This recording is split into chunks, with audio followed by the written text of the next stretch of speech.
Holy shit, I got a lot of stuff to do today. And then I gotta go back to work tomorrow morning.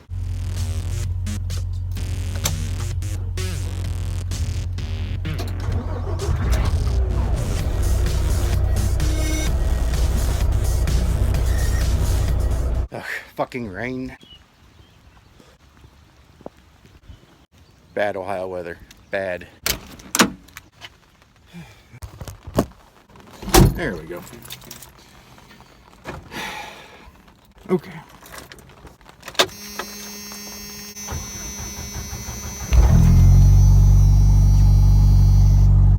Okay, let's go see my mom and stepdad. See what the hell we can talk about on the way. Yeah. Yep, heading to my parents now. And take them wherever they want to go for lunch. But unless they want to climb their butts up into this thing, we're gonna have to take their car. I remember when they bought that, I went and looked at it with them. It's a Toyota Avalon Limited, so it's got all the accoutrements of the limited package. And it's 2006. They bought it a while ago. But it's a decent little car. No, it's not little by any means.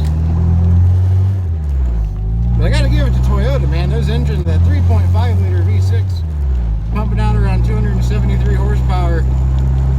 Well, it's funny. It says it's 268 horsepower in the Avalon, but in the Lexus the Lexus ES 350, same engine, it's 273. So I don't really understand where the extra 5 horsepower comes from, because I'm pretty sure it's the exact same drivetrain. Everything's the same, unless they use a different exhaust.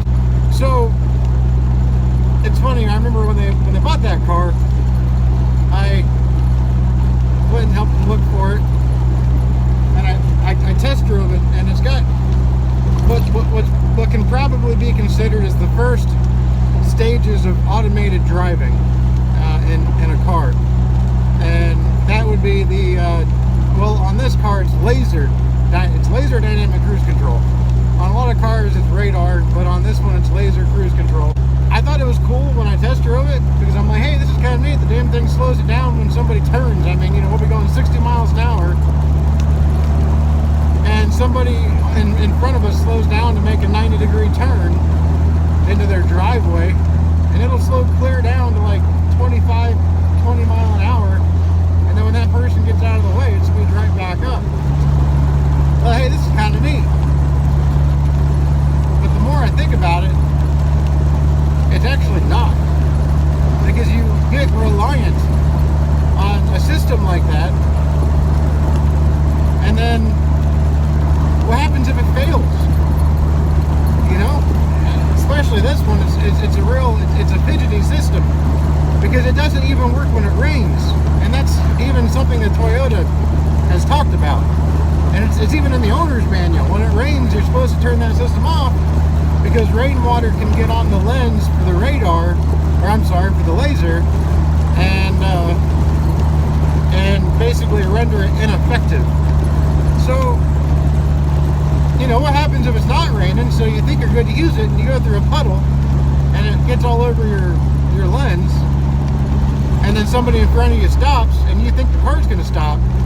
Well, your mind won't process the fact that the car isn't stopping itself until it's too late, because your mind is already set on thinking, hey, the car's got this, it's going to do it on its own.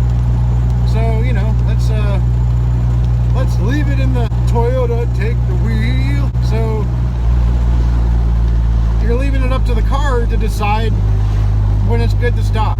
It doesn't even take an act of Mother Nature. I mean, it could just take an act of a faulty sensor, blown fuse, for fuck's sake, I don't know.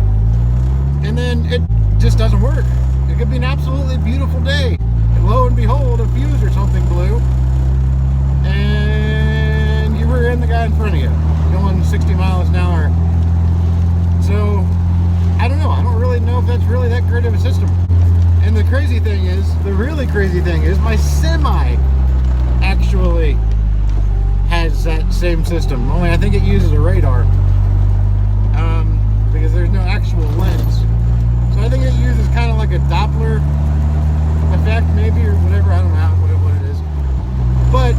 that same kind of a thing on my 80,000 pound semi, but I actually had that fuse removed, so I don't have that crap, because that thing, it was so annoying. Whenever I was, say I'd be like right now, I'm going around a left-hand curve. Well, say I'm on the inside lane on the interstate going around a left-hand curve, and there's a truck on the right lane going around the same curve in front of me. Well, the thing would detect it as being in front of me and not in the other lane, and then it would just slam on the brakes out of nowhere and scare the shit out of me. And that cannot be safe. That is incredibly dangerous, driving a big truck like that. It's just, I don't know, I don't like where this whole automated thing is going. And I think I just found the title for my video. Why automated driving is, in my opinion, not a good thing. And maybe, I mean, I know it'll improve over time. I just don't trust a computer to know better than I do when my truck needs to stop, when it can accelerate, when it needs to lane change. I don't know, man. Call me old-fashioned. And I've talked to my dad about it, and my dad is a self-proclaimed Luddite, which is basically, which I didn't even know what the Luddite, what that meant before. I mean, I always heard technology guys, use that term, but I never knew what it was until my dad explained it to me. And it's, Luddite was a man who, and I'm probably going to butcher it because I've only heard him explain it once, but Luddite was a man who was completely opposed to automated line work in factories, and basically automation that took jobs away from hardworking individuals. And so he went around to try to disassemble and destroy, which is illegal, but he tried to go around and destroy every single automated machine that he could in order to bring work back to the hardworking American. Well, actually, I don't want to say that because I don't know if he was American. This may not, to be honest. You see, now, when I try to talk about shit like this, it makes me sound stupid because I probably should have looked into it more. I don't know if Luddite was, I don't know if that happened here in the States. I don't know where it happened. But anyway, he and a group of people went around to try to dismantle a lot of technological stuff so that people didn't lose jobs. And holy shit, it's getting cold in here. So that's what my dad calls himself. He's a, it's basically a genre of people now. They call themselves Luddites because they are anti-automated robots taking jobs from hardworking people. So, I don't know, I'm just really hoping that, they're saying that, within the next 10 years, the trucking industry can be fully automated, and that scares the shit out of me, because for one, that's my job. I make my money doing that. But another, I don't want to be next to a fucking semi that weighs 80,000 pounds and know that it's being controlled by a computer. I just don't like that idea. To me, it doesn't sound like a good one. The thing is, technology, like today, you can't go around dismantling automated devices because there's just too many of them. They're pumped out by, it's kind of ironic, automation is pumped out by automation. You got automated machines that are making automated machines, and they're pumping them out, dozens and dozens and dozens by the hour per factory, per warehouse. So there's no beating it. And the exponential growth rate at which this is expanding is just, it's unbelievable. So there's just no beating it. You kind of just have to roll with the punches now. And I don't know. It could be exciting, it could be terrifying, it could be a little bit of both. I figure it's probably going to be the latter. Because there are some good, wow, my voice cracked right there. There are some good technological advances, especially when it comes to medicinal purposes. And even my dad admitted not all technology is bad. But when it comes to replacing work, and people talk about, well, what are people going to do when 90% of the workforce is automated. And sadly, I feel like it's going to happen. And a lot of people talk about a government-funded income, basically, to basically allow, basically a welfare. They're basically going to turn the term welfare queen into a industry. And, we're going to start, they want to start paying people to live out their dreams. I don't know how that's going to work either. I don't know where we're going to get the money for that. So, I don't know. It's gonna be a roller coaster of a ride. And I feel like I'm in that age bracket where I'm going to remain here long enough to see the kind of effects that this is going to have on the real world,